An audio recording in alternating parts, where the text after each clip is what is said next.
श्री स्वामी समर्थ. आज मी तुला मोटिवेशन देणार नाही. आज मी तुला खोटं सगळं ठीक होईल असंही सांगणार नाही. आज स्वामी जे सांगतात ते खरं आहे आणि कधी कधी खरं ऐकायला कठीण जातं. स्वामी म्हणतात, तुझं आयुष्य कठीण झालंय कारण तू कमकुवत आहेस म्हणून नाही, तर कारण तू जास्त सहन केलंय. लोक जे 1-2 धक्क्यात तुटतात ते धक्के तू रोज झेललेस. कोणी पाठ फिरवली, कोणी शब्दांनी जखमा दिल्या, कोणी जवळ असूनही साथ दिली नाही, आणि तरीही तू सकाळी उठतोस, काम करतोस, हसतोस, जगतोस. स्वामी म्हणतात, हे सामान्य नाही, हे संयमाचं सामर्थ्य आहे. जे की तुला माहिती आहे का? संयम म्हणजे गप्प बसणं नाही, तर संयम म्हणजे अन्याय सहन करणं नाही, तर संयम म्हणजे मनात 1000 विचार असताना एकही चुकीचा मार्ग न घेणं. संयम म्हणजे राग आला तरी शब्द न फेकणं, दुखावलं तरी सूड न घेणं, थकून गेलो तरी चुकीच्या वाटेला न वळणं. आणि हे सगळं तू आजपर्यंत केलं आहेस. पण आता प्रश्न पडतो ना मनात, इतकं सहन करूनही माझ्याच वाटेला दुःख का?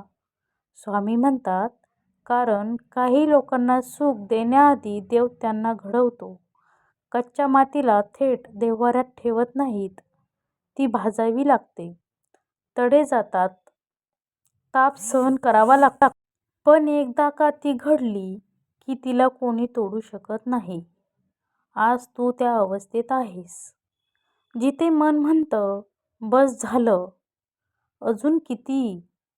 स्वामी म्हणतात, इथेच बहुतेक लोक हार मानतात आणि इथेच तुझी परीक्षा संपत येते.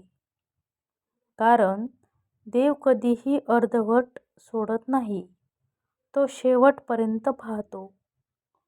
तू टिकतोयस का नाही? आज तुला उत्तर मिळत नाहीये म्हणून स्वामी दूर नाहीत. आज तुला शांतता नाहीये म्हणून कृपा थांबलेली नाही. कधी कधी देव शांत असतो कारण तो मोठा बदल घडवत असतो.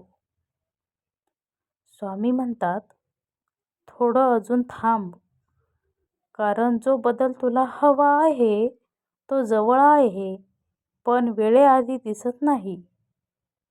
तुझ्या डोळ्यांनी नाही, पण तुझ्या संयमाने तो क्षण ओळखायचा असतो. आणि लक्षात ठेव, तू अजून उभा आहेस, याचाच अर्थ स्वामी अजून काम करत आहेत. स्वामी म्हणतात, तुझ्या संयमाची परीक्षा आता संपत आली आहे. संयम म्हणजे शांतता, आणि शांततेतच कृपा उरते. श्री स्वामी समर्थ. श्री स्वामी समर्थ. पार्ट 5 नक्की पहा. स्वामी म्हणतात, आता कृपेची वेळ आहे. श्री स्वामी समर्थ.